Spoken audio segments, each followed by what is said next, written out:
Hey, how's it going?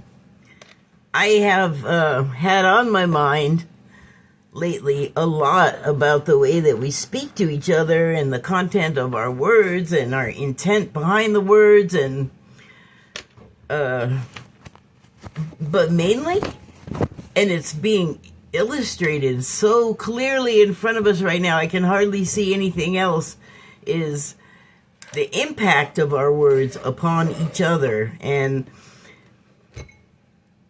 it's getting to or has gotten to the point where it's beyond just the words. It's really like what is behind the words and what we're doing and not doing in support of those words.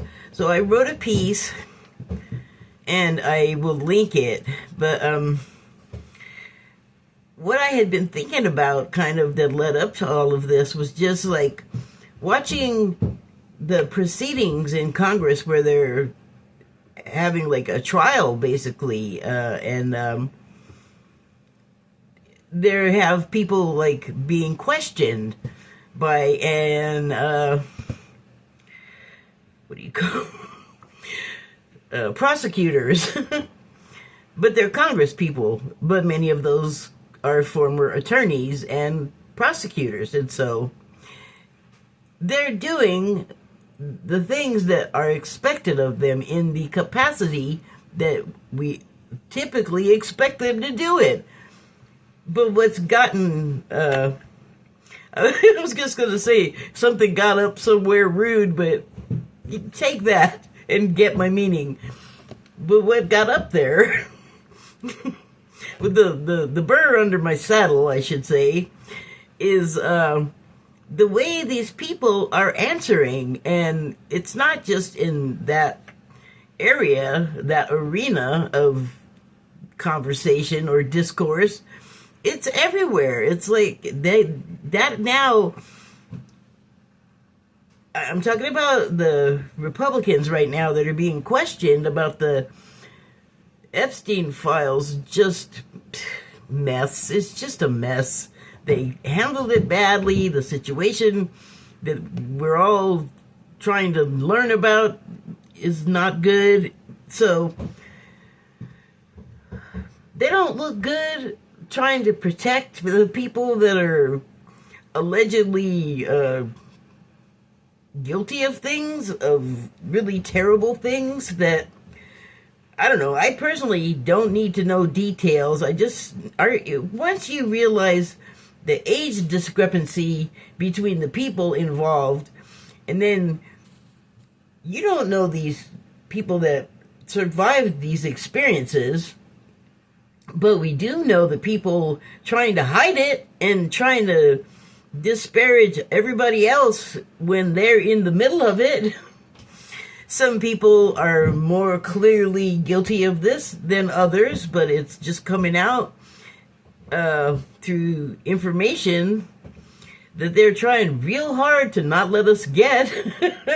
These same people. It just makes it look like you done something wrong.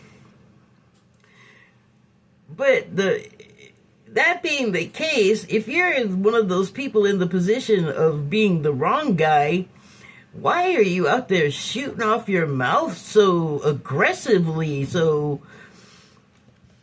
well, I guess what it is desperate anger, because the more of this that they do, the more the justification they try to make for their actions, the behavior that they're protecting and hiding.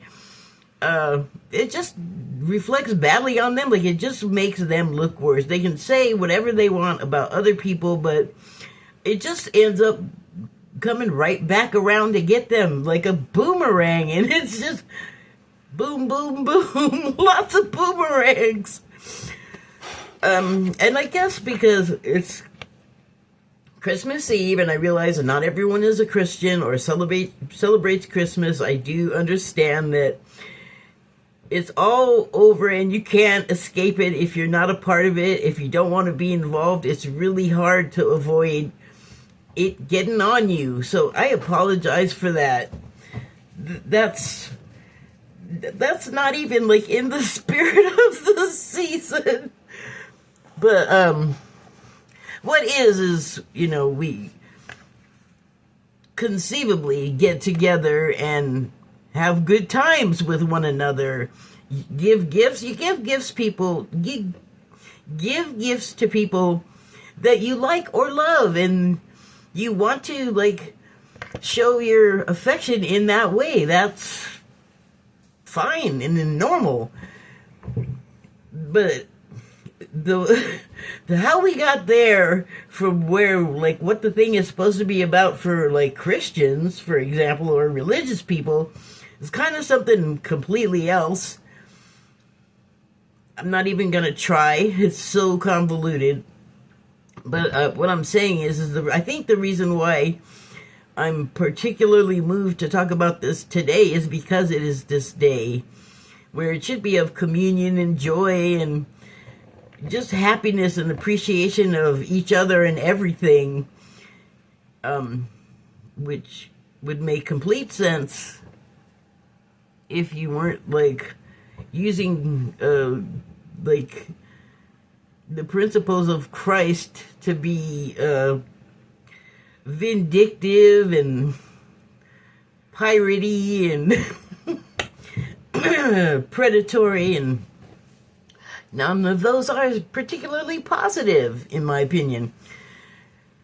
So, I think I just have a real craving for us to just be nice to each other, for God's sake. I just am so tired, and you can't even talk. Like, sometimes it feels like this is really an online thing, but it happens on this side of the screen too.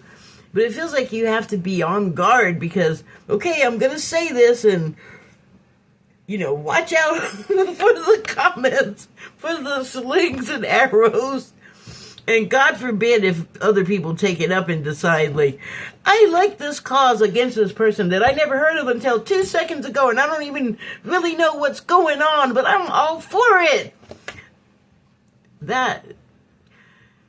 Am I the only one that thinks about that before they press send or post or whatever? That's ridiculous. Why should we have to feel that way? I don't get it. Like, I actually would prefer to just be nice and say complimentary things to other people, and I want to get a different kind of rise out of people. Like, I don't want to anger them. I don't want to insult them. I don't want to make them feel bad. I want people to feel good, because then I get to feel good too. There is absolutely nothing wrong with that. And I don't know why we don't, like, value it more, and I know I'm saying these things in the full realization that, not fool, sorry, that came out wrong. I am saying these things under the full, F-U-L-L, understanding that there's what's happening and how we take it on a surface level reaction. And then there's also the understanding that everything that's happening, good, bad, and ugly, is there for us to experience and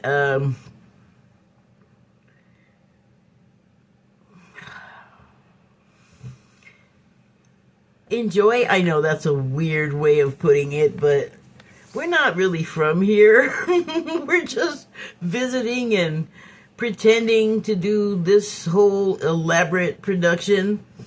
But really, it's about other things completely, like the physical stuff in front of us is not really what it's about. We no longer know how to unlock the secrets of a parable. Like, symbology is so hard for us to penetrate. And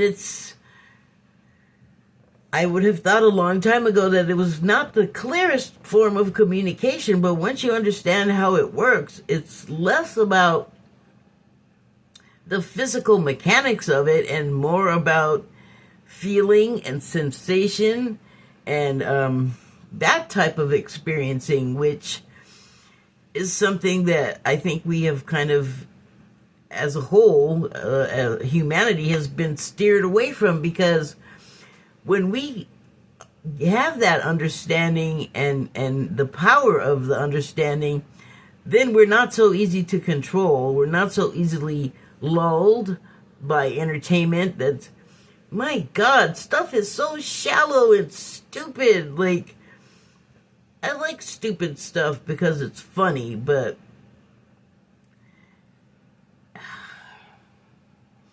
I don't want to specify because so many people enjoy these entertainments, but there's a lot of stuff out there that is doing little for your intellect or your heart, really. It's teaching you to judge people and look at, like, oh my gosh. So yeah, there's this whole polar thing going on, this polar world of separation and division, and like, I don't know if you've heard this phrase recently. You may have, but it depends, because I've heard it in places where kind of conservative right groups don't dwell, but it is, things do not have to be this way. And so there is a framework that has allowed everything to be this way, and what holds it all up is all of us consenting with the reality. And so the reality has become unfriendly and unpleasant, and a lot of us are seeing the cracks and what's oozing out of it and out of them, and we don't like it. So I think we're right now like in a place where the transition back to being less aggressive and predatory and just plain mean is gonna be a good thing for all of us, because it's not an atmosphere where greed and meanness can really thrive. You know, what wants to live there is like the green sprouts of growth of happiness, you know, and like joy, which, hi, we're in the season of joy, but why does it only have to be now? I mean, it is literally a seasonal thing, you know, like food production, the growth season is shut down, you know, so we are in a slowed down period. But what we do when we're in this period, like how we come out of it is going to make all the difference. There's going to be a new year. There is a lot of change occurring, and we're not necessarily understanding what we're seeing, and also we're not seeing all of the change that is happening, but we feel it, and what we do see makes us feel things. And so I feel like we're making a transition from sort of like an evolutionary leap from like a simple cavemen that, you know, we've sort of peaked on what we can reach in that state of mind. We have all of these opportunities and lots of technology that's out there, but it has not been accessible, that because enough of us want it, it is becoming like the awareness of it is becoming widespread, and the availability of it is becoming. So people have laughed at the med beds and characterized them as all kinds of things, but it's no different than an MRI. It is a medical device. It does exist. It comes from quarters. Well, it's in quarters that are keeping it back from us, where they keep back a lot of stuff, but the source of it is the main reason why it's being kept back. And it's not a be-all, end-all product. it's one thing, like an MRI. It has things that it does specifically, and there are other treatments and modalities of healing and technologies that also are out there that we just are not aware of yet. In reality, I think a lot of it has been presented to us in fiction, and we don't understand that that's been disclosure. The disparity between it being a reality and fiction has really been based on our consciousness or ability to accept the realities of, like, where the things came from and who from, you know? It's like we have to have everything kind of dripper fed to us in increments, because we have a tendency to freak the freak out, and then we can't like operate properly. Like, we as people lose all cohesion. We get upset and we just can't. It's kind of ridiculous, but it is a thing. Like, don't act like you don't know that this is a thing. And so I've always been kind of like, just tell us. But now I'm getting it. Like, if you just tell us, a lot of us are not going to react in a positive way. Like, it could be harmful we could become harmful to each other out of literal fear. Like, literally fear making us do it. So that is why we are dripper fed everything, and it's really annoying for some of us. But I don't want to like make people all crazy either. Like, who's that gonna help? So drips drips is what we got. I had pulled some Starseed Oracle cards, but I pulled a Declarations of Mary Magdalene card, just because they always kind of get to the core of being who we are in a way that is helpful rather than harmful to all of us. Okay, so this card says, love, wisdom, and power is the song of God within thy sacred heart. When one recognizes their power is the power of love, in truth, grace, and inner wisdom. So to me, that's saying, like, it's like the state of mind and heart you want to keep when dealing with intractable people that are harmful to each other and our world that we live in, and that feeds us, and it does everything for us. And I can't understand why we're so in such a hurry to take from it in a way that harms it, and then us by extension. It's like, can we not think 3 or 4 steps ahead of, I got the stuff, you got the money, gimme. Like, that is destroying a lot of really important stuff, where all of that is built on a framework of, we made this shit up. Basically, like, the money ain't real, the commerce ain't real. Nobody owns any of the stuff. The planet, it belongs to the planet. We belong to the planet. That should tell you that it's for everybody's use, but we got in this kooky state of mind. Also part of that thing where, yeah, we totally signed up for this, regardless of what we think. We made this framework, we made this reality the way it is. And I don't really care if you believe me or agree with what I'm saying. It's not something I invented. It is right in front of us. We just have to, well, no one has to do anything. I don't want to be sitting here talking about we have to do anything. What we have to do is what we each feel is proper and right for us to be doing. But it is just inevitable. We're going to see at some point the way things really are.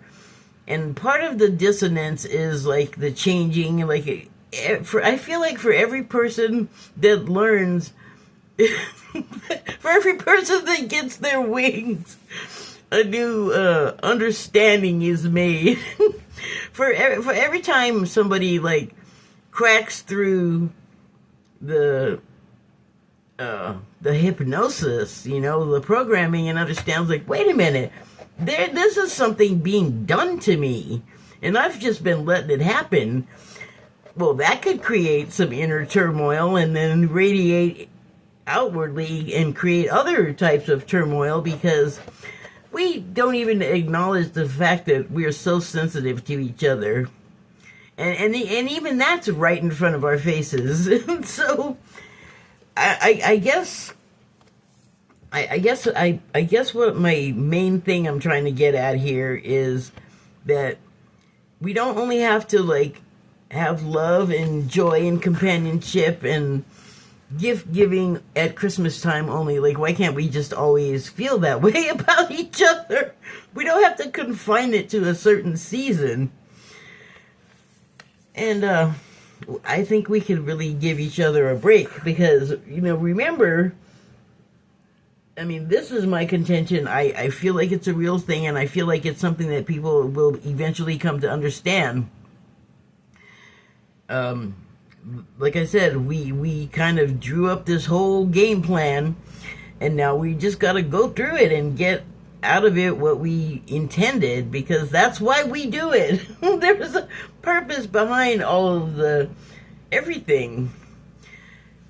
I just feel like things would go so much smoother when, we all appreciate each other more, and just kind of, like, why treat each other like badly? I don't want to be treated that way. Do you? I don't think so. I know a lot of people enjoy doing it to other people, but I don't think they want it happening to them. That's not fair. And not fair is something that I have learned you can't really do a whole lot about, except get your mind right around it and then move on. I don't know why we should have to have these difficulties, but anyway, in the spirit of us, like, making the framework work for us, the New Earth is the first card. So there's the New Earth in front of us, and boy, if you look at, well, I'll just say there's a lot of spiritual videos out there right now talking about people being on a threshold, and there is a narrative that goes along with it, with the shift and the light blast thing. I can't even remember the name of it. All of these things, these sort of goalposts that were put in front of us, or to expect and to look for, they don't happen until our consciousness changes to a different thing, like, than what it was doing before, where all of that fighting and competition and name calling type stuff was the way things were done. We're moving into a new earth, a world where that's no longer the thing that we do. Like, it's new. We're doing things differently. We're doing other things. So the card reads, it's happening. Keep holding the vision. Keep holding the vision while we make the transition that not all of us are ready or willing to make. So there's going to be kicking and screaming. There's going to be dissonance. There's still going to be division, because we don't really know what else to do yet. We have to familiarize ourselves with that. Refamiliarize ourselves, because I feel like that's where we came from, and then we took all these left turns and exciting diversions into negativity for the experience. Okay, so the next card is Star Ancestors. We've got the ancient structures again, that, if anything, these tell you that they're saying something. You may not understand what it is they have to say or why it's saying stuff to you, but there's that sensitivity again I was talking about. You might go places and feel weird or bad and then avoid going to those places, but do you ever think about, like, wait a minute, why did that happen? What was that happened? That is your sensitivity responding to something that deep down you know something about, in some way connects with you. And we have a tendency to be afraid of that and to brush it off and push it away. But I think that's going to be more difficult as time goes on, because not only are the times changing, we are changing. Our literal physical composition is changing. And it's involuntary. But it is also something that, in a 3D sense, we might say, oh, this is happening to me without my consent or knowledge. But it isn't, going back to that pre-birth sort of blueprint that we all have. And that's what I mean when I say that we did sign up for this. We designed this. Every bit of it, every step of the way that's happening, we are fully in another level of consciousness aware of. One that we don't have like the easiest access to yet. So, hidden secrets, lost wisdom. Look a little deeper. So, it's here. This is what it's saying. At this place and others like it, there is wisdom that's hidden, but it's only hidden because we don't remember it. We let ourselves move forward when we feel we're ready. Like, it's not an unconscious process. It's not something being done to us. We do get assistance, but no one can come in and alter us or do anything to us unless we consent to it. So, anyway, when we are feeling things and when we go places, it is not anything anybody else is doing to us. It's more likely like a memory situation, or at least a signal that there is something more to what is there than what we see and think we know. Oh, that could be of great value and help to us going forward. But we will know. We will learn and we will know. So, they can't hide stuff from us forever. So the next card is Messenger.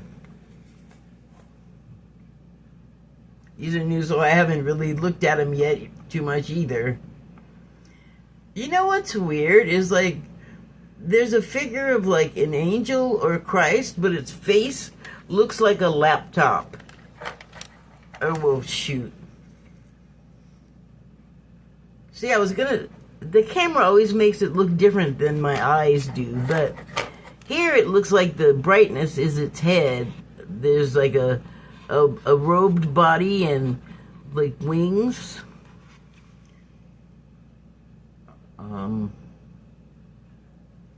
And when I look at it, it looks like there is a dark colored laptop. Like there's the keyboard part and there's the screen. But on the card, to my eyes, it just looks like light reflecting off of it, like sunlight or whatever. But on the card, it looks like it's the head to this angelic figure. I don't know. Although, I guess that's where you get, like, little messages sometimes, and there's no reason why they can't reach us through our technology, by the way. And that's something that, when I first sort of awakened to all of this stuff and was following the Arcturians, which I still do, they give regular channels and teachings that way. And what they always said was that messages from them to us, if we're receptive, they will reach us. And I always used to hear people talk about, like one woman would talk about being at work and she was like an accountant or something, and she would just see like numerology like crazy, or people talking about like being in their cars and like seeing repeating numbers on license plates and billboards and things. And then I would always be like, well, that's cool, but I don't go anywhere and do anything. So that sort of thing is rarely comes across my view screen. And they said that they get to you however they need to. So I do spend a lot of time in front of a screen, like a laptop or a television or a phone. And so that's why this laptop makes sense to me. Like, the messenger will get you the message however they need to. And if they can't reach you directly, like if you don't go out in the world and scan plates and read what do you call them? Fact sheets, number sheets. I'm sorry, I'm not an accountant. I don't have the word just handy. But yeah, they find their way, the messages find their way to you. And it'll even sometimes come in the form of somebody involuntarily delivering a message to you. Like, some other person, in the course of whatever they're saying to you, says something that resonates with you, that informs a certain part of you that kind of only gets spoken to by these types of entities, like ETs or from the angelic realm, or people that have passed on, that, you know, they don't have their bodies anymore, but the energy still exists. I'll leave it at that, energy. So, this one says, serious energy, bringing harmony, balance. So, there's a message being given, and the message is talking about harmony and balance. And so, what happens when you say nasty things to people and insults all of the time? It's not harmony, it's disharmony. And it's unpleasant and not joyful. It makes people feel hurt and angry. So, yeah, that's not the message that this messenger is trying to give. If they're talking about harmony and balance, harmony is when you have, let's say, two opposing sides that find a way to work together and make beautiful music. That is harmony. And balance, well, if everyone is not overreaching and hoarding and greedy, and things are evenly distributed, then that tends to make people happy, and there you get your harmony again. And then balance, when things are evened out and level, that's generally good. It's when you want to start going to extremes is when we start running into trouble as people. That's kind of how we're built. So the next card is Child of the Cosmos, Starseed. And, oh, okay, I'll just let you look at the illustration. This woman seems to be having orbs run into her. They're in front of her, or they're going through her, or something, but my goodness, there's so many around her. It's almost like it's oh, she has wings too. My gosh, I guess she's kind of like a big fairy or something. But it's making me think of like the constellations and the stars, where they were given these names in ancient, like in antiquity.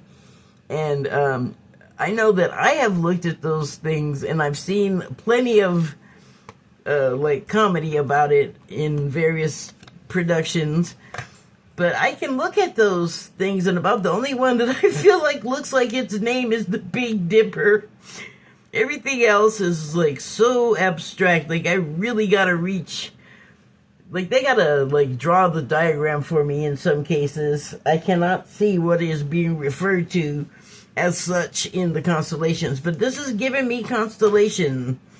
So it reads, the intelligence of the universe lies within you.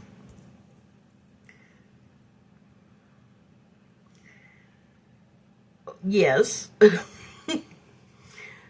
So that's just making me think of how we have, as an essential part of our being, star stuff, our physical being. Like, we need to constantly feed and supplement the same elements in our bodies that appear in bodies in space, or also that have composed our planet. Like, that's a bunch of that star stuff having sort of clotted together and turned into a growth that is now our world and us.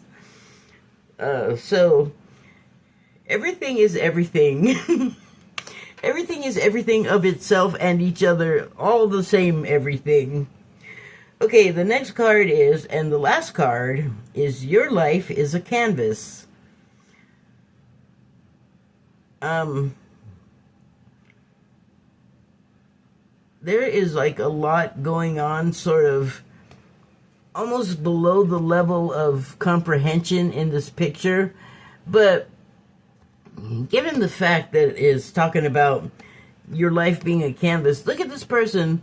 They're standing on this hill overlooking this sort of amorphous who knows what, and it kind of makes me think it's like source material, and it's like this woman, I think it's a woman, is able to like the Silver Surfer, create her world in front of her out of this amorphous mass. Or to not be so spacey, your life is a canvas, and so you are the one in control of painting the picture of what you expect your life to be, or what you want your life to look like. And so, like I was saying to start off with, there's a lot of meanness and cruelty in the world, and if we're having a new beginning and making a new earth, right, I kind of don't really need all of the stuff from the old earth that made me unhappy and, you know, broke people down and all of that. Like, from the new earth that I would like, here's the changes I would like. Like, can we be nice to each other? Can we start sharing stuff equally so we don't overbalance and destroy systems, or not overbalance them, overstress and take them out of balance? And I'm going to link the piece that I wrote when I upload this, because it's talking about a lot more detail of things that I was mentioning here. But they all apply to our lives right now and our choices that we make in our lives. And so we have the opportunity to make these choices. And then we also have each other all around us. And so I think that we may need to be thinking about the choices we make going forward in that light. With more of an eye on something that I cannot live without doing this. It just happens. It's not like I'm controlling it, but if I see something happening to someone else that's sad or bad, I can't help but think, how would I feel if it was me? Like, it just happens. I have no control over it. And it's fine. I think it's a good question to ask ourselves, because I just don't believe in kicking people when they're down. Like, I just think it's a terrible quality. That said, thank you and good night.